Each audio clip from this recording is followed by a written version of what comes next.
एक समय हस्तिनापुर की राजसभा में योगीराज श्री कृष्ण बैठे हुए थे।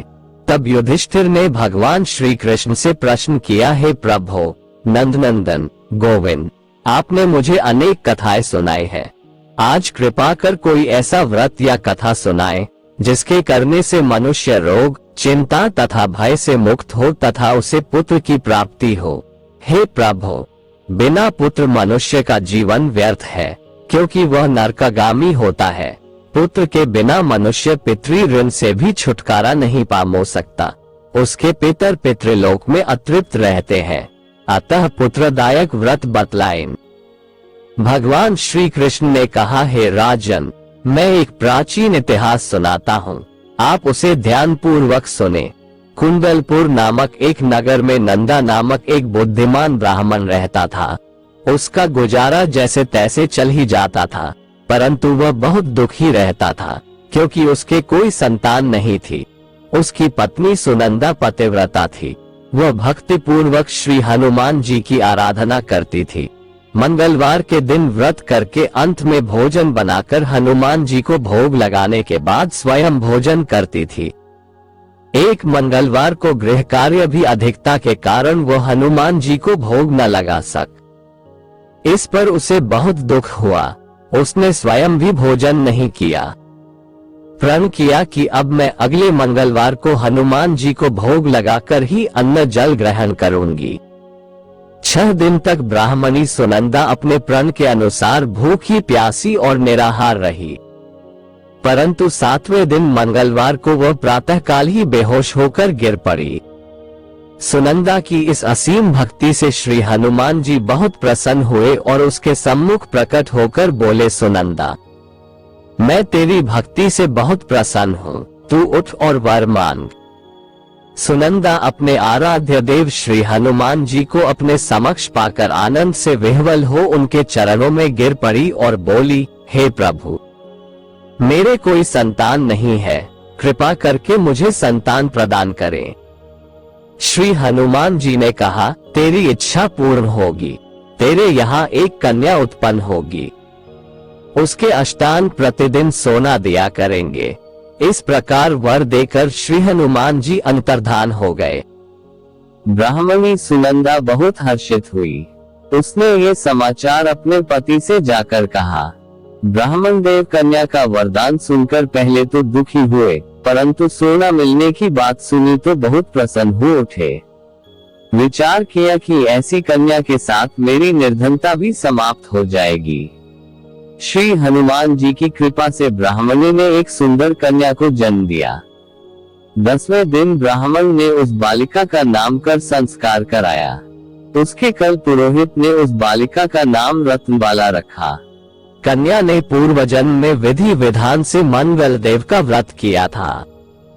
उसके पुण्यों के फलस्वरूप रत्नबाला का अष्टांग प्रतिदिन बहुत सा सोना देता था। उस सोने से नंदा ब्राह्मण बहुत धनवान हो गया। ब्राह्मणी सुनंदा भी बहुत अभिमानी हो गई। रत्नबाला जब 10 वर्ष की हो गई तो एक दिन सुनंदा ने नंदा ब्राह्मण से कहा, मेरी पुत्री रत्नबाला विवाह योग्य हो गई है, अतः कोई सुंदर तथा योग्य वर देखकर उसका विवाह कर दे। ये सुनकर नंदा ब्राह्मण बोला, अभी तो रत्नबाला बहुत छोटी है, अभी से क्यों परेशान होती हो। तब ब्राह्मणी ने कहा, हे पतिदेव, रजस्वला का दान देने वाले माता पिता को घोर नरक की प्राप्ति होती है।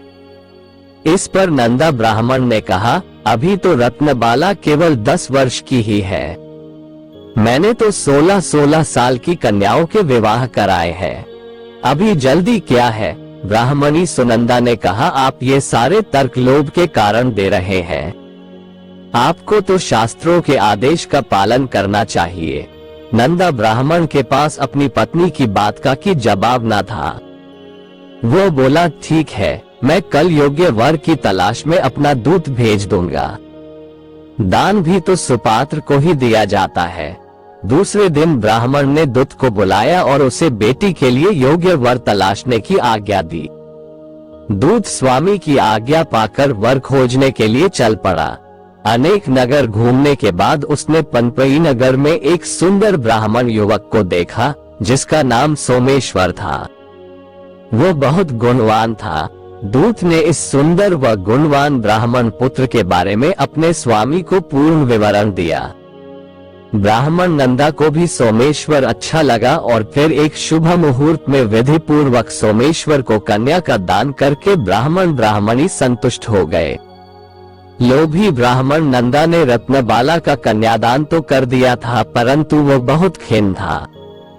उसने विचार किया कि रत्नबाला अब ससुराल चली जाएगी, इससे जो सोना मुझे मिलता है वह आगे नहीं मिलेगा।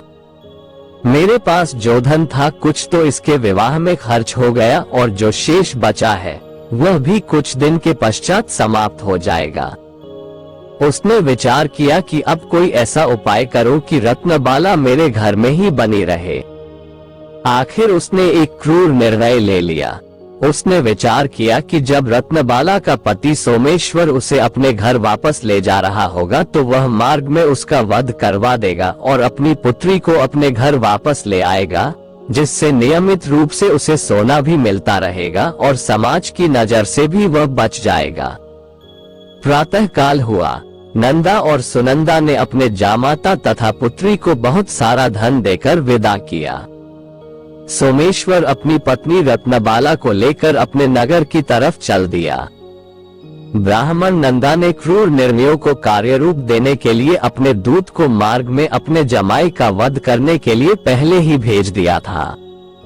दूत मार्ग में ही छिपकर बैठ गया और जैसे ही सोमेश्वर उसके छिपे स्थान पर पहुंचा, ब्राह्मण दूत ने स्वामी की आज्ञा का पालन करते हुए सोमेश्वर का वध कर दिया और यह समाचार ब्राह्मण तक भी पहुंचा दिया।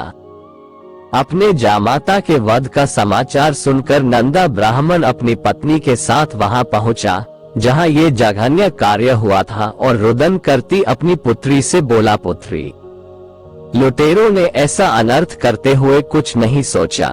भगवान की यह कैसी इच्छा थी, लेकिन भगवान की इच्छा के आगे किसी का कोई वश नहीं चलता। अब तू घर चल, जो भाग्य में लिखा है वही होता है। अपने पति की मृत्यु से रत्नबाला बहुत दुखी हुई। उसने मरने की ठान ली। उसने विलाप करते हुए अपने माता पिता से सती होने की अपनी इच्छा बताई। माता पिता ने बहुत समझाया लेकिन वह न मानी। तब ब्राह्मण नंदा यह विचार करने लगा, मैंने व्यर्थ ही जामाता वध का पाप अपने सिर लिया। रत्नबाला अपने पति के साथ अपने प्राण तक देने को तैयार है। मेरा तो दोनों तरफ से मरण हो गया। धन तो अब मिलेगा नहीं, जमाई वध के पाप के फलस्वरूप यमयातना भी भुगतनी पड़ेगी। ये सोचकर वो बहुत दुखी हुआ। सोमेश्वर की चिता बनाई गई। रत्नबाला सती होने की इच्छा से पति का सिर अपनी गोद में रखकर चिता में बैठ गई। जैसे ही चिता को अग्नि दी गई, वैसे ही प्रसन्न हो मंगलदेव वहां प्रकट हुए और बोले, हे रत्नबाला, मैं तेरी पतिभक्ति से बहुत भोग कर अंत में स्वर्गलोक को गए। प्रसन्न हूँ, तू वर मांग। रत्नबाला ने अपने पति का जीवन दान मांगा। मंगलदेव बोले, रत्नबाला, तेरा पति अजर अमर है। इसके अतिरिक्त तेरी जो इच्छा हो वह वर मांग। रत्नबाला ने कहा, हे ग्रहों के स्वामी, यदि आप मुझ पर प्रसन्न हैं तो मुझे यह वरदान दीजिए कि जो भी मनुष्य मंगलवार के दिन प्रातःकाल लाल पुष्प लाल चंदन से पूजन करे, उसे रोग व्याधि न हो, स्वजनों से कभी वियोग न हो, सर्प अग्नि तथा शत्रुओं का भय न रहे, उसका घर परिवार सभी प्रकार के सुखों से भरा हो, ऋणकर्ता ऋण मुक्त होकर धन संपत्ति का स्वामी हो जाए। जो स्त्री मंगलवार का व्रत करे वह कभी विधवा न हो। मंगलदेव तथास्तु कहकर अंतर्धान हो गए। मंगलदेव की कृपा से सोमेश्वर जीवित हो उठा। रत्नबाला अपने पति को पुनः प्राप्त कर बहुत प्रसन्न हुई। सोमेश्वर अपनी पत्नी को लेकर अपने नगर को चला गया। रत्नबाला को ये पता चल गया था कि उसके पति की हत्या लोभ के कारण उसके पिता ने करवाई थी, लेकिन उसने इसे किसी को नहीं बताया। उसने पिता को क्षमा कर दिया।